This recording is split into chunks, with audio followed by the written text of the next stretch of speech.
இன்றைய தினத்தினுடைய ஆன்மீக தகவலாக, இதை ஆன்மீக தகவலாகவும் பார்க்கலாம், ஜோதிட தகவலாகவும் பார்க்கலாம். ராமகிருஷ்ணன் அப்படிங்கிற ஒரு நேயர் கேள்வி கேட்டிருக்கார். அவருடைய கேள்வி என்னன்னு சொல்லி பார்த்தோம்னா, 5ல் சூரியன் இருந்தால் அது புத்திர தோஷமா என்பதுதான் அவருடைய கேள்வியாக அமைந்திருக்கிறது. தற்காலத்திலே ஜோதிடர்கள் பலரும் பலவிதமாக சொல்லிக் கொண்டிருக்கிறார்கள். அதுல இந்த நேயரே எழுதியிருக்கார். அவர் எப்படி எழுதியிருக்காருன்னு சொல்லி பார்த்தோம்னா, 5ல் சூரியன் இருந்தால் குழந்தை பேற்றினை தடை செய்யுமா அப்படின்னு கேட்டிருக்கார். அவருக்கு ஏன் அந்த மாதிரி சொல்லியிருக்காங்கன்னு பார்த்தோம்னா, சூரியன் அந்த இடத்தை எரித்து விடும் என்று சொல்கிறார்களே அப்படிங்கிறது அவருடைய கேள்வியாக அமைந்திருக்கிறது. 5ல போய் சூரியன் இருந்தா, 5ஆம் இடம் புத்திரஸ்தானம்னு சொல்றா, அந்த புத்திரஸ்தானத்துல போய் சூரியன் உட்கார்ந்தா சூரியனுடைய வெப்பத்தின் காரணமாக அந்த இடமானது எரிந்து போய்விடும் அப்படிங்கிற மாதிரி ஜோதிடர்கள் சொல்கிறார்களே, இது உண்மையா என்பதுதான் அவருடைய கேள்வியாக அமைந்திருக்கிறது. உண்மையை சொல்ல வேண்டும் என்று சொன்னால், சர்வ நிச்சயமாக இந்த கூற்றினில் அணு அளவும் உண்மை இல்லை என்பதுதான். 5லே சூரியன் இருந்தால் பலசாலியான பிள்ளை பிறப்பான் என்பதுதான் நிஜம். அப்படியே சார், சூரியனுக்கும் இந்த குழந்தைக்கு என்ன சார் சம்பந்தம் அப்படின்னு சொல்லி பார்த்தோம்னா, இந்த சூரியனைத்தானே பித்ருகாரகன் என்ற பெயரிலேயே அழைக்கிறார்கள்.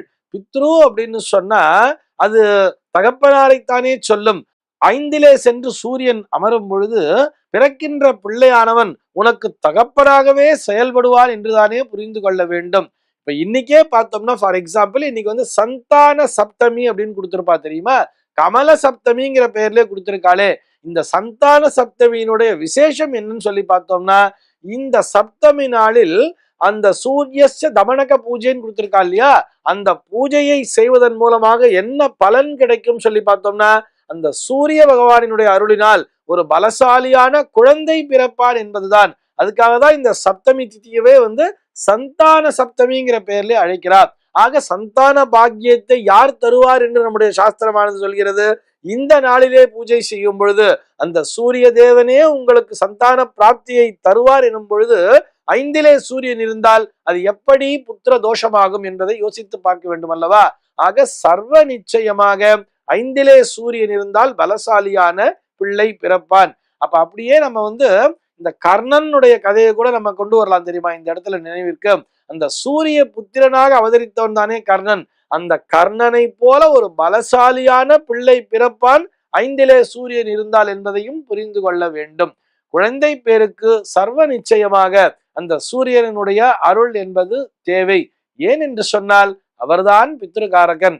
அதே நேரத்திலே அந்த 5ஆம் பாவத்திலே சூரியனோடு ஒரு ராகு என்பது சேர்ந்து அந்த நாளானது ஒரு கிரகண தோஷத்தை பெற்றிருக்கக்கூடிய நாளாக இருந்தால் அப்பொழுது லேசான பிரச்சனை என்பது வரலாம். அதற்குரிய பரிகாரத்தையும் பிராயச்சித்தத்தையும் உங்களுடைய குடும்ப ஜோதிடரை அணுகி தெரிந்து கொள்ள வேண்டியது.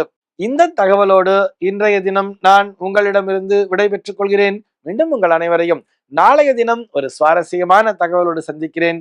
எம்பெருமானினுடைய திருவருளினாலே இந்த நாள் உங்கள் அனைவருக்கும் சுப தினமாக அமைவதற்கு வாழ்த்துக்கள்.